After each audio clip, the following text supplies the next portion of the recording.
October 8, 2005. In northern Pakistan, in the capital city of Islamabad, a massive earthquake rips through the Margala Towers in one of the city's wealthiest areas. Inside, all hell is breaking loose. In her ground floor apartment, Khalida Begum struggles to hustle her elderly mother out of harm's way. I held her hand and brought her to the corridor. Residents stampede for the exits as the building begins to collapse around them. After taking a few steps, things started to fall on us. Then the ground suddenly opened up and we fell into it. One floor above, May Amin and her family are desperately trying to escape.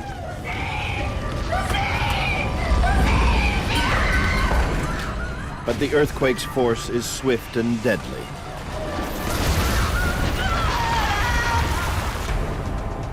In less than a minute, the seismic monster has wiped out 3 of the Margala Towers. The residents who couldn't escape in time were instantly entombed.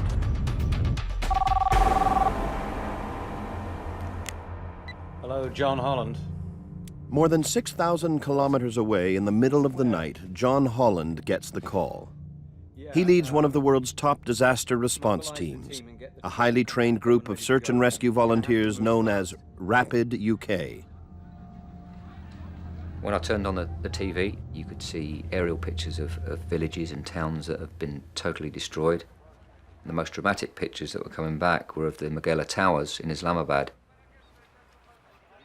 Holland learns that the earthquake, measuring 7.6 on the Richter scale, has crippled much of northern Pakistan and Kashmir, along with parts of India and Afghanistan.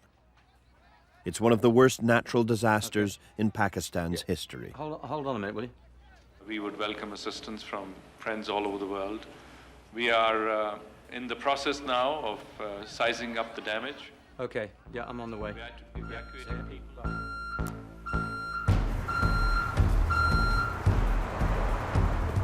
Nearly 1,200 kilos of special high-tech equipment are loaded for the mission. Okay. Everything from stretchers and rescue packs to high-tech searching devices like thermal imagers and vibraphones.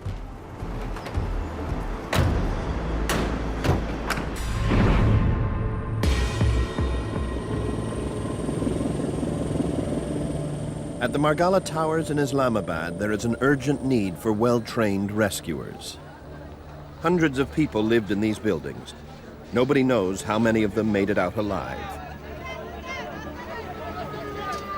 One of the people searching for loved ones is 34-year-old Mamoon Tariq Khan. He lived in one of the adjoining towers that withstood the quake. Several members of his extended family lived in one of the towers that collapsed. I'll be honest, when I just looked at the rubble, 11 flights, all down to just a floor and a half. It started setting in as to what could have happened to my own family. I was the only one, of my immediate family alive. As Mamoon searches for 4 generations of his family, his thoughts drift to happier times. Mamoon's sister and her young son were inside one of the collapsed towers. Also missing, his 76-year-old grandmother and his 56-year-old mother, Khalida. Next time, why not bring the refrigerator? It's easier to carry.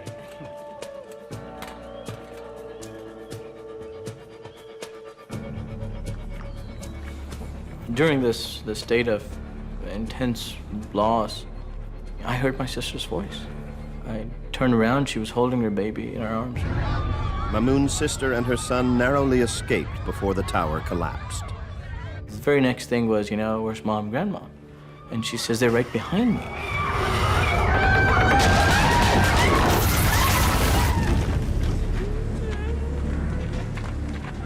Mamoon and others who gather at the site struggle to stay positive, but faced with such destruction, it's hard to keep the faith.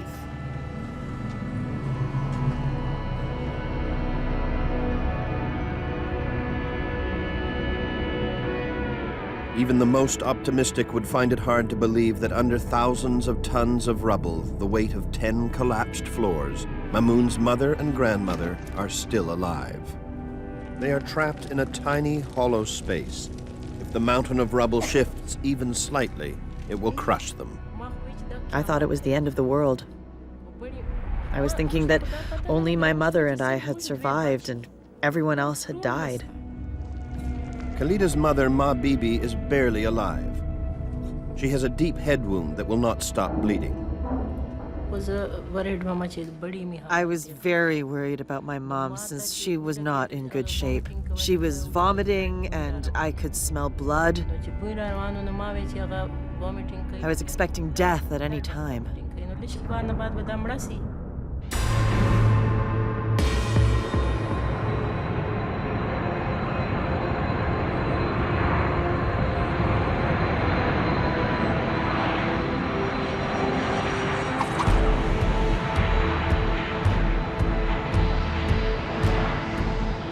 John Holland and his disaster response team have arrived in Pakistan.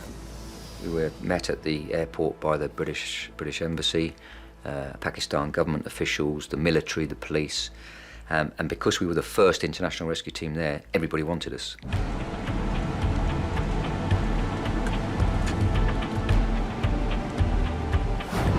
Holland and an assessment team head straight to the Margala Towers.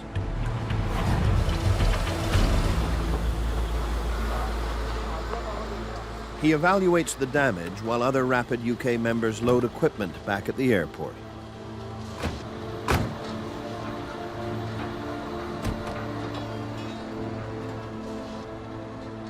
The size of the buildings immediately said to me, these people need specialised equipment. They need specialised teams in there. Holland asks the rest of his team to move as quickly as possible to the Margala Towers. The rescuers face a volatile situation. A large crowd of onlookers hover helplessly, desperate for quick results, some kind of sign that family members are alive. Why don't you help us instead of pushing us around?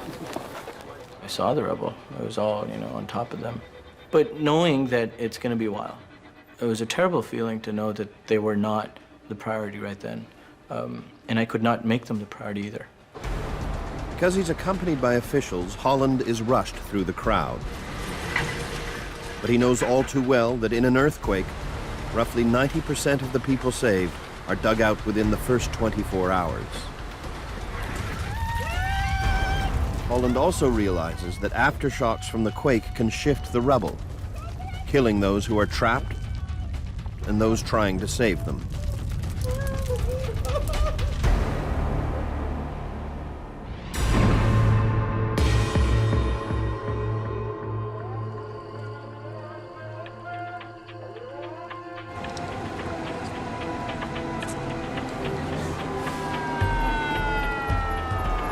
The rest of the Rapid UK team arrives and kicks into action. While some of them set up a base camp and communications center, another group starts searching right away. Anthony, can you put it near the generator, I think? One of the members is Gillian Dacey, the team's medic. Like all Rapid UK members, she is specially trained. And that includes basic search, basic rescue, working at height, logistics, security, base camp issues, communications. The mission has been meticulously planned. Nothing has been left to chance. The camp is fully equipped. We're a self-sufficient team, so we take out our own food, which is sort of pre-packaged sealed ration packs. We take a small amount of water to start us off until we find a local supply. We take all our own search equipment, rescue equipment, take our own toilet equipment, so we're not a burden on the local people or environment. At the heart of the operation is a state-of-the-art communication hub. Check. Can you read John over? Satellite phones as part of the communications equipment, along with computers, broadband internet access, and we've got our own radio communications on site as well, in between team members and the base camp. The team gears up to start searching the surface of the rubble. Loud and clear. Proceed to site for surface search. Over. Roger, over and out. Come on, we're up, everybody. There are enough provisions at the camp for a 10-day mission. Under the rubble, time is running out. Khalida listens helplessly as her mother moans and grows weaker by the hour.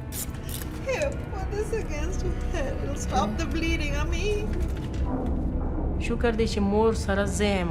I was happy that I was with my mom. It was good that she was with me.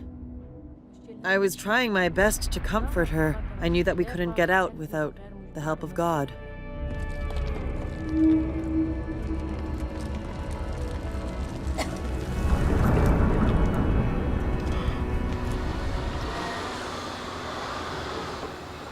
John Holland and his team need to take control of the noisy and crowded disaster site. Before we can start search and rescue operations, the first thing we have to do is clear the rubble. And we're looking at thousands of people on and around the rubble.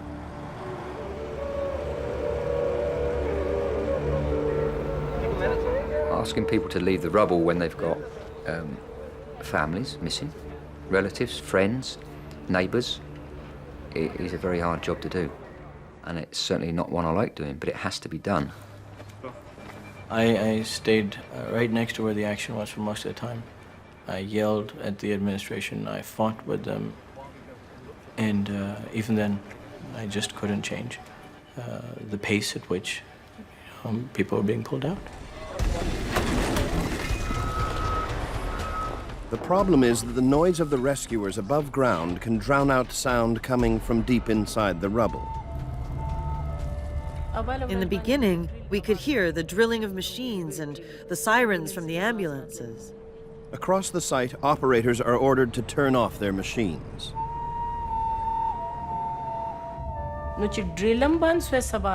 Then the drilling stopped. I thought they'd ended the search because they thought that no one else was alive. The search area is huge, roughly the size of a soccer field. So the team's next challenge is simply where to start. By hand is going to take way too long to reach him in any reason. To identify the best area to search, the team studies a blueprint of the towers. Next, they consult a missing persons list. Literally inch by inch until we can... So then we were able to match up the flat numbers and where we thought that people might be. In the process, Holland and his team learn that between 70 and 120 residents of the building are still missing. But despite all the maps and the missing persons list, the team's best clues to pinpoint a primary search area come from local residents. Yeah, okay. That previous night, somebody had heard voices. Whether that was true or not, we're not sure. However, you've got to start somewhere, and we based it on information. Hello? Can anybody hear me? Hello, is there anybody here? The team begins a sweep of the top of the collapse to see if anyone is buried just beneath the surface and survived the impact. Okay, be careful, move slowly. Hello, can anybody hear me? When you carry out calling and listening search, you're not necessarily looking for people just underneath the surface. They could be a few meters down, basically within listening distance. Is anybody there?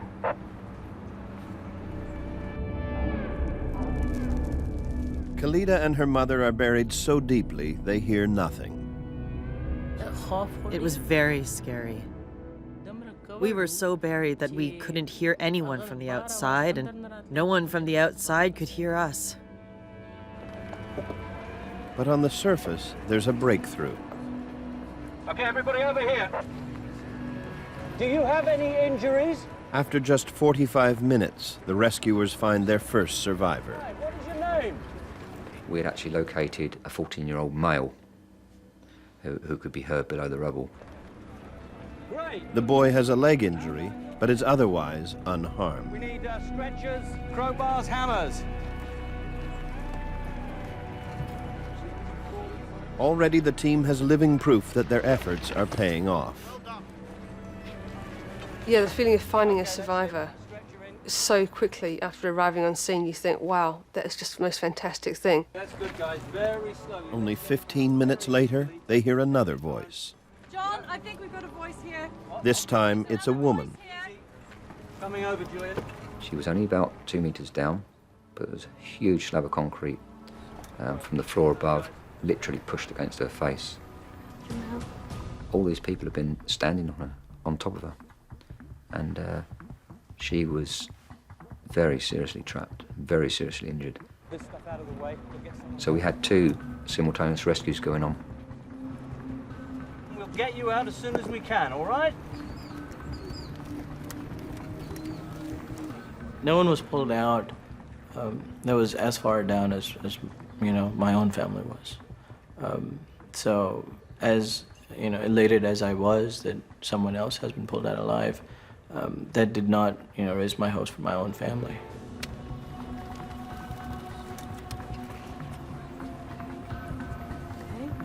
The first thing we did was to try and clear the dust away from her face. So she'd been covered in this sort of really suffocating type of dust for a day and a half. Relax, stay calm. Who's at 2 there? All available first.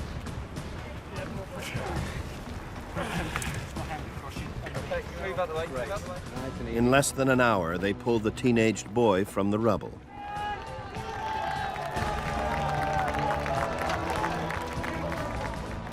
But it takes a full 6 hours to free the woman from under the concrete slab.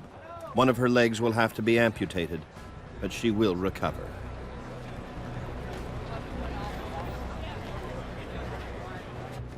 For the Rapid UK team, it's a very good start. Everybody's had a break. We can...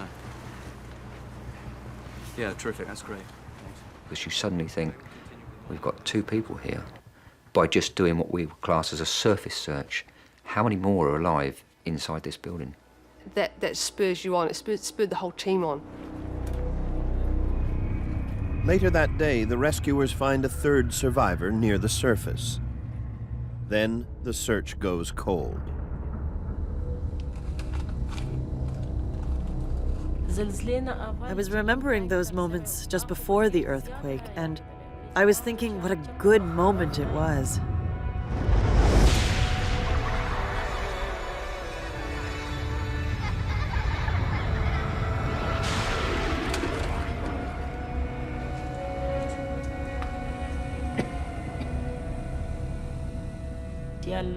I was asking Allah to keep my kids alive. I was asking this of Allah all the time.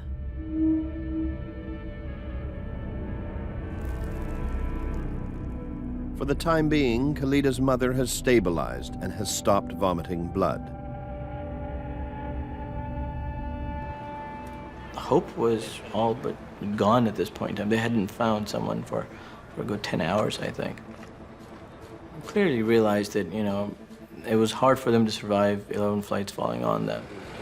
For the Rapid UK team, it's time to switch strategy, to move deeper into the rubble in search of air pockets that might contain survivors. It's hard to believe that anyone trapped in lower-level apartments, like Khalida and her mother, can survive such a devastating earthquake. But non-collapsible objects like sturdy couches, stoves, and filing cabinets are capable of bearing the weight of a collapse. These objects can also create air pockets and hollows known as voids. It's in these spaces that survivors might be found. It can be the pockets that form from the collapsed roof, or it can be stairwells, lift shafts, anywhere we think there's a space. You could see voids from the outside. So if you can see voids from the outside, then it's fairly guaranteed that there's going to be voids on the inside. I guess it comes down to where you are in the building at the time, and a bit of luck. If you happen to be standing in the place that's going to form a void when the building collapses.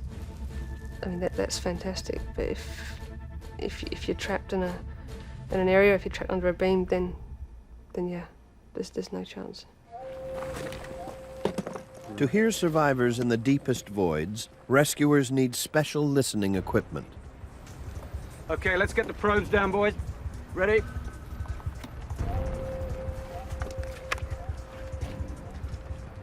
What we use for the sound location is what we call a vibraphone, and that works on seismic and acoustic sounds. And it's basically 3 probes with a control box. Very, very sensitive equipment, and you place it on the rubble or down into voids. All work, stop! Silence! Batten strike! And you tap, you bang to people, and what you're looking for or listening for is a response of some kind. Batten strike! The sound of the hammer travels deep into the pile of rubble. The team hopes that any survivor below who hears it will shout or bang back a message.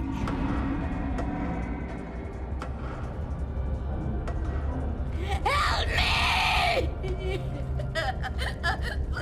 Please, please, please help!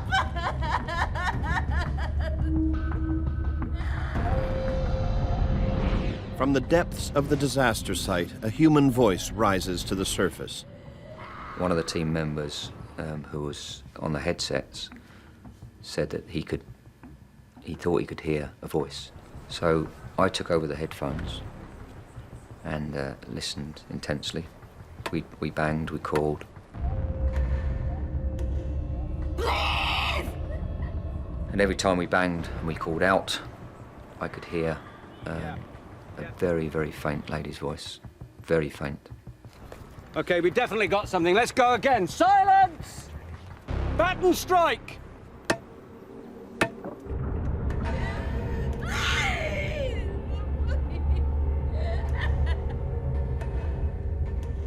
She was very deeply buried, and she sounded very, very desperate.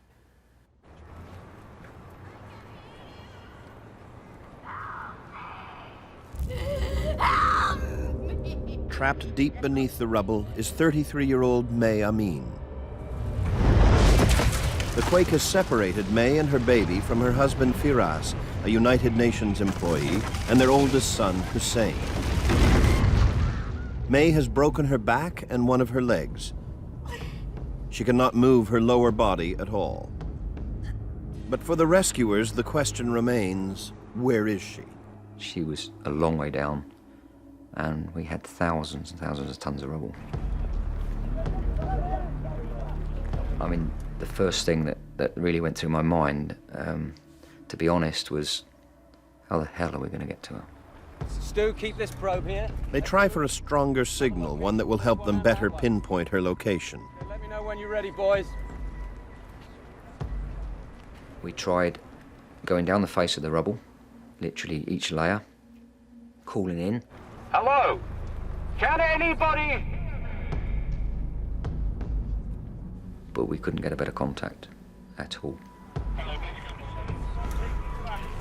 If we could get a stronger signal, just say halfway down the rubble, then we could say she's in that area. And there's different techniques of placing these probes to try and narrow down the possible search area. But it is a bit like looking for a needle in a haystack. Batten strike! Let's repo again. Those two, Stu, stay there. Okay, let's go in one more position. Stu, all right?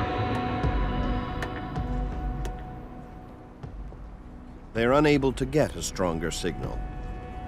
Then suddenly, the signal disappears altogether. We called, there was no answer, and we thought, well, what sort of happened? We thought, you know, it's taken this long. Why did the voice go? Why did we lose contact with her? What have we done to have lost contact with her? And that really did affect all of us, I think, in some way or other. More than 30 hours have passed since the quake. What the rescuers don't know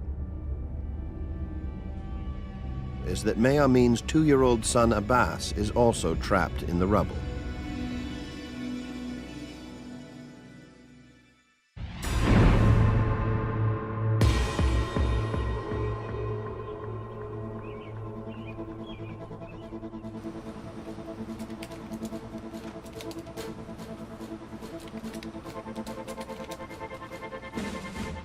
Another rescue team brings in dogs specially trained to find earthquake survivors.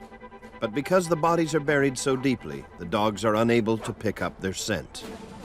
Yes, that's it. It's perfect. It's working. Lower away. The Rapid UK team turns to another high-tech search tool.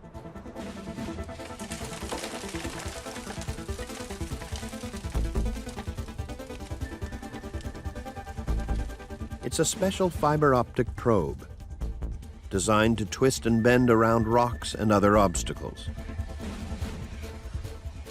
Fiber optic probe is known as a snake eye.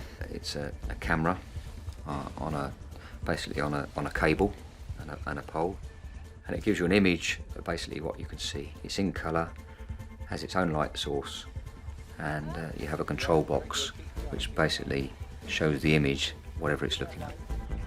But yet again, no signs of life. Now the team searches for invisible clues using an instrument able to detect the carbon dioxide signature of human breath. It's basically a probe with a control box, an analyzer, and you're pushing the probe into voids areas again, and you're looking for CO2 emissions from exhaled breath of a person that's still alive. But yet again, the rescuers come up empty. For John Holland and the others, May Amin's voice, reaching out from deep under the earth, continues to haunt them. There was no point whatsoever that I thought about stopping the search for her. Because in my mind, she was alive. We were not going to give up on her, because you'd have regretted that for the rest of your life. So that was never an option.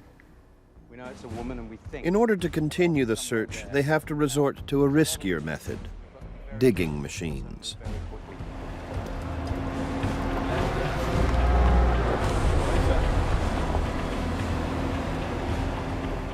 We took a look at the map of the building, and we made an educated guess of where would be the most appropriate place to start digging in.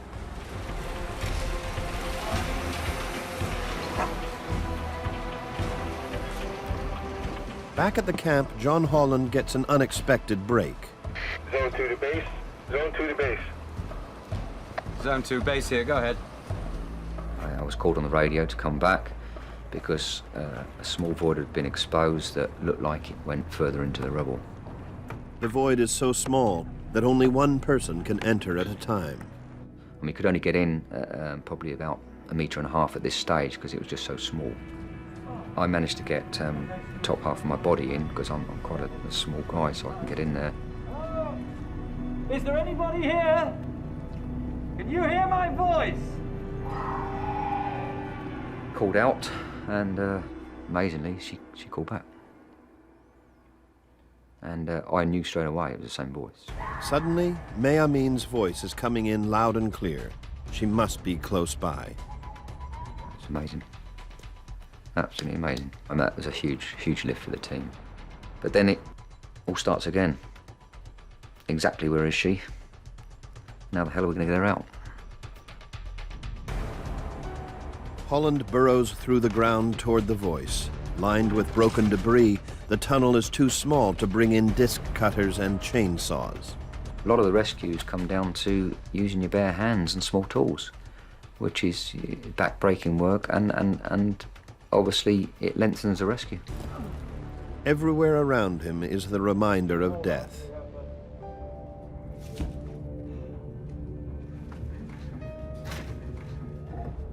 You don't think about them at the time. You know they're there. You try and cover them up. You try and put them out of your mind.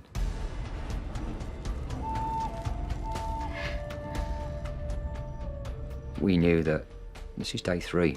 well into day 3. And this person's going to be very, very weak. They may be injured. So it is a race against time.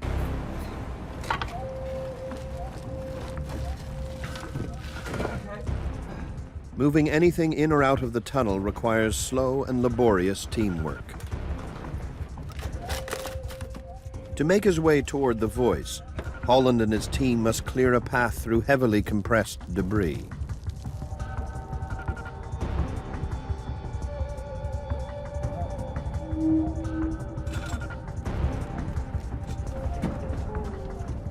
Holland has moved 3 meters into the tunnel. Can anybody hear me? I can hear you. My name is May.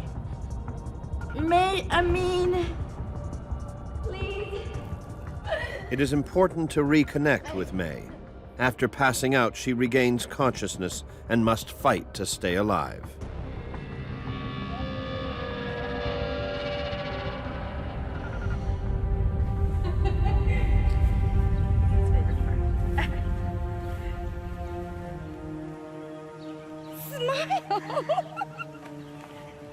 I love you.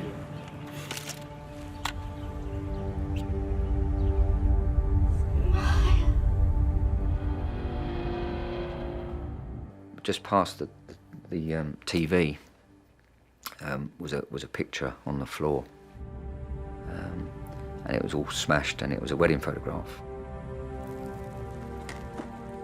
May Amin is now only centimeters away, but Holland is blocked by a large concrete beam, and now he makes a horrific discovery.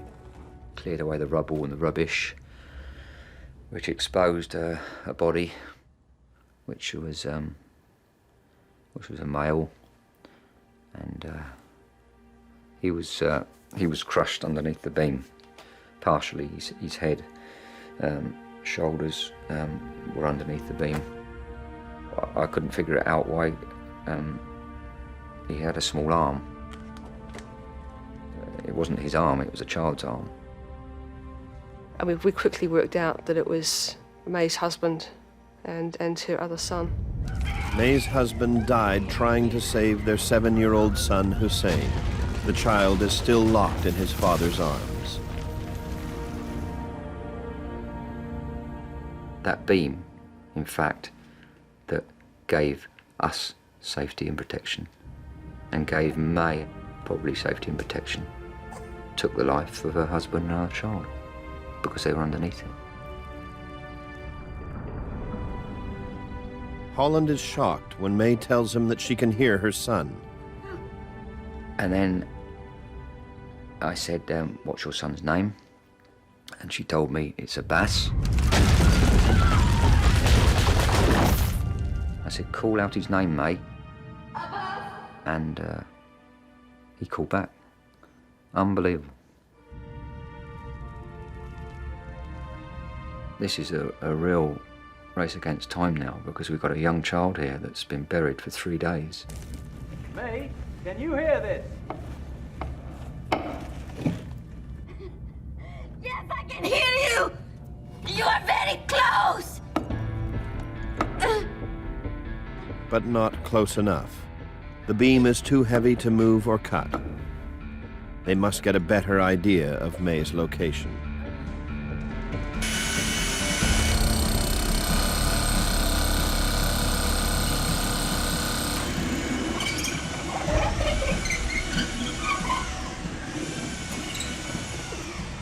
May, can you see the light? I can see you. The team needs to come up with a different plan. After withdrawing from the void, I spoke to other team members, and we had to basically find a way in on the other side of this beam. 12 meters away and even deeper in the rubble, Khalida and her mother are still hanging on, but barely. I was asking God that if my children had survived, then to save me too. But if, God forbid, my children were dead, then not to let me get out alive. Let me die too. Rapid UK is busy digging a new tunnel to get to May Amin. This one is even tighter than the last. Again, was with hands, just clearing the rubble out with hands, and then chopping up the tape. Was a table in there, so getting rid of that with a saw. Working in an area that you can't turn, you can hardly turn your head, is very, very hard. They are stopped dead by an iron bar 40 millimeters thick. We had equipment that would have cut it, but we couldn't get it in there. Instead, they bring in a hydraulic pump connected to a small jack. The jack raises the bar that they can't move by hand.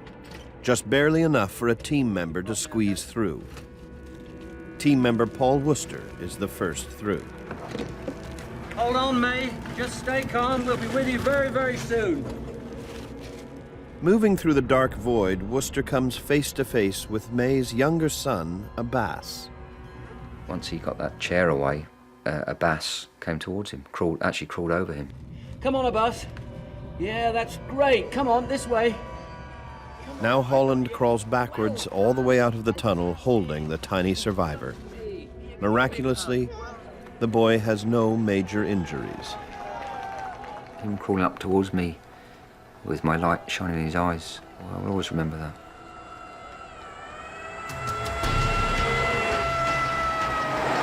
The badly injured May needs medical attention urgently.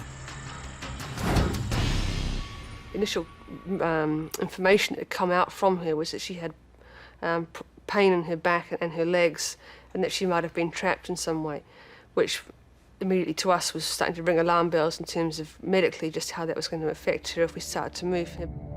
Because of those injuries, Gillian Dacey, the team medic, is sent in. Yes? My name's Gillian. I'm a paramedic. Abbas! Abbas is fine. He's on his way to hospital. He's all right. Took my helmet off and put it on the end of the bed to generally light up the area. My legs, but Dacey reaches May and spots May's dead husband and son just centimeters away. At the time, you just you focus. You've got to focus on the job in hand, and I guess I tried not to think too much about it.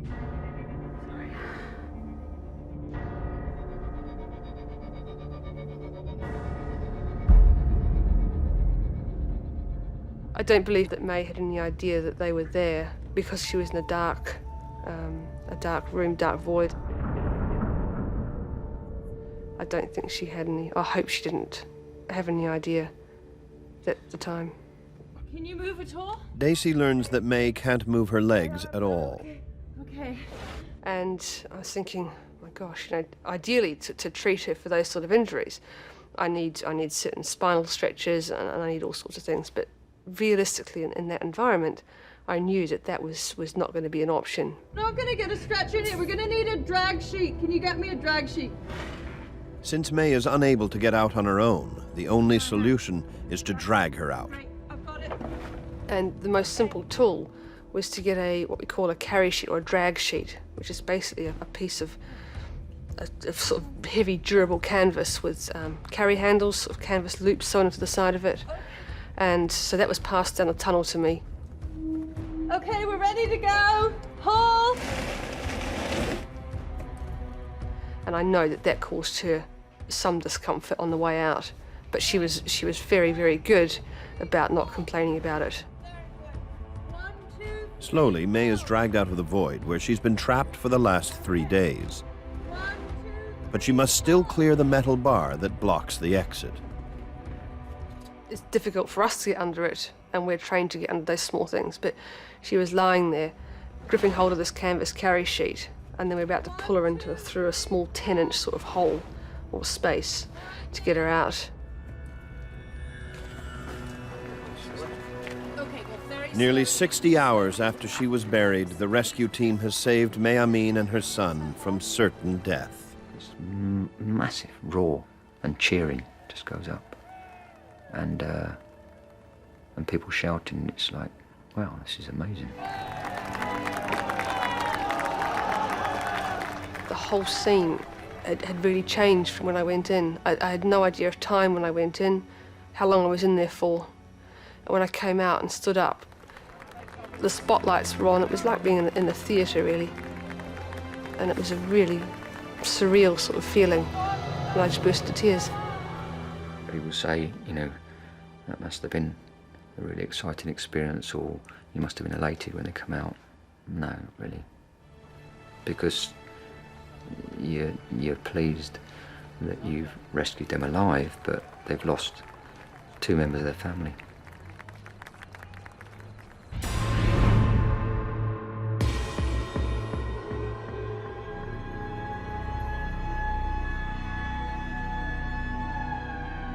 John Holland and the Rapid UK team continue their methodical search of the collapsed Margala Towers. Certainly every day that passes, the chances of survival are diminishing. And in fact, you know, after day 4 normally, day 3 or 4, you're looking for a miracle, absolute miracle. Zone 2, go ahead. Oh, we've got a voice back here, sir.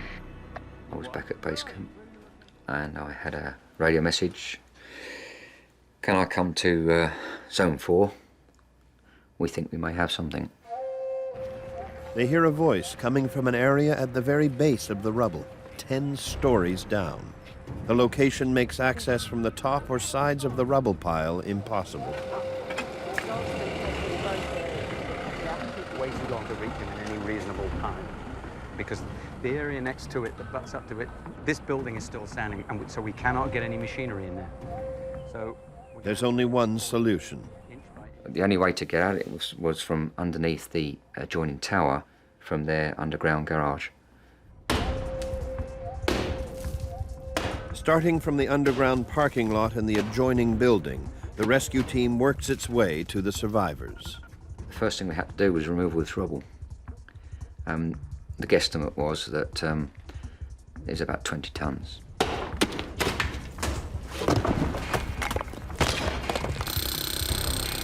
Using a concrete breaker in such a confined space is so difficult that rescuers can only work in 20-minute shifts. In fact, one guy had to lay holding it across his body while the other one operated it because it was impossible to use. After hours of back-breaking work, they finally make contact. Hello, can anybody hear me down here? Mommy. The voice they hear belongs to Khalida. She and her mother are very close to death. Dei sahar bande chima help da para madad da para ya Allah madad. On the 4th day, when I called for help, I heard voices coming from the outside. I didn't know if it was someone who wanted to help us or someone who was trapped and needed help.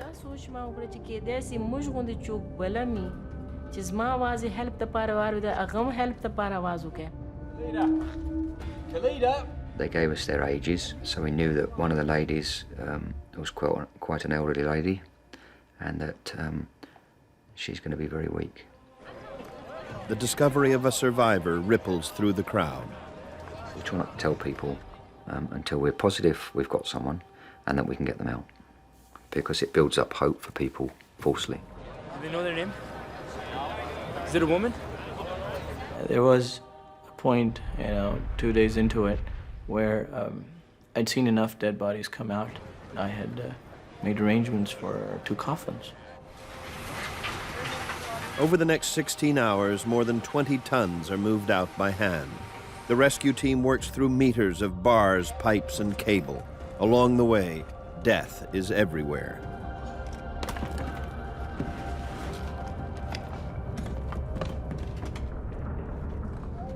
When Khalida and Ma are found, they have been trapped for 70 hours in a 30-centimeter high void. Shone a torch down the tunnel, a powerful torch, and asked if she could see it, and she could.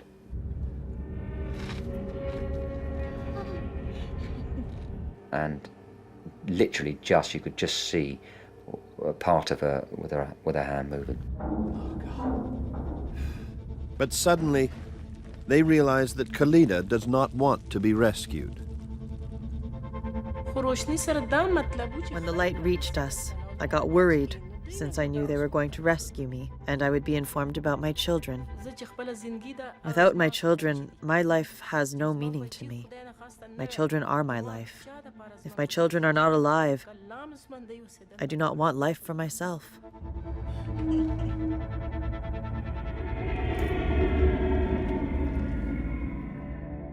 She is fine. She's all right, but she's very distressed, and she really needs to know that you and you just turn around for a second. You and your family. To prove that the rest of Khalida's family made it out alive, her son Mamoon is brought to the tunnel.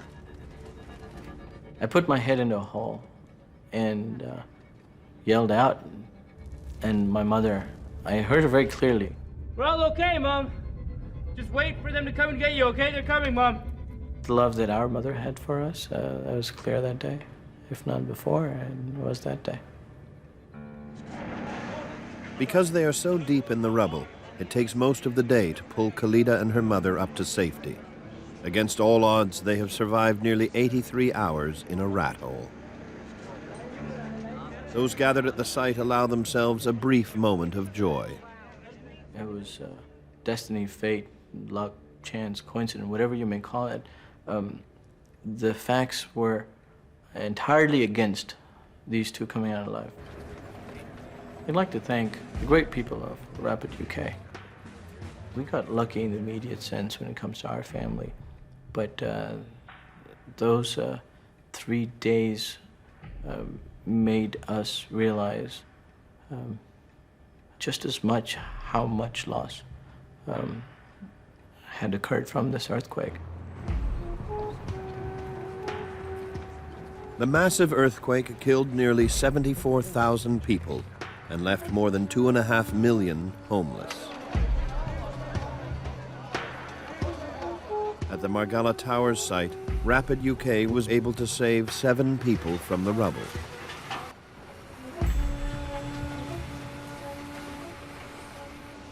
To go out and to pull people out of a building where they may not have been able to have much chance of surviving is a huge rewarding. Give us a chance, and if there's people there alive, we'll find them. A lot of credit must go to the local people that helped and supported us as well.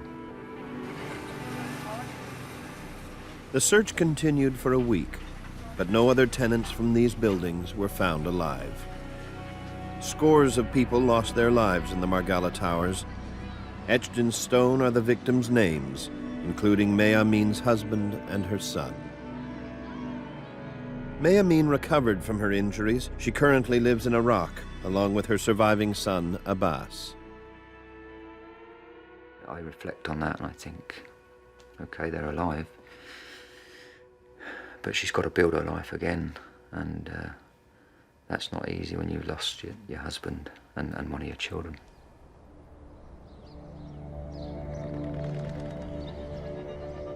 Today, what's left of the Margala Towers still stands, but the complex is condemned and slated to be demolished.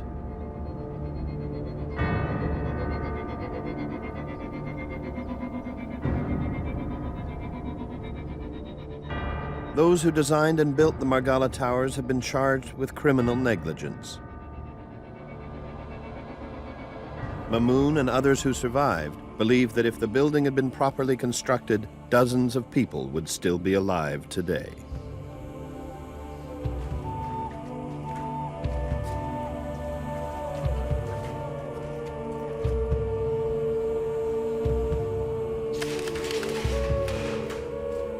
It was a ticking bomb, but we never knew about it until it fell.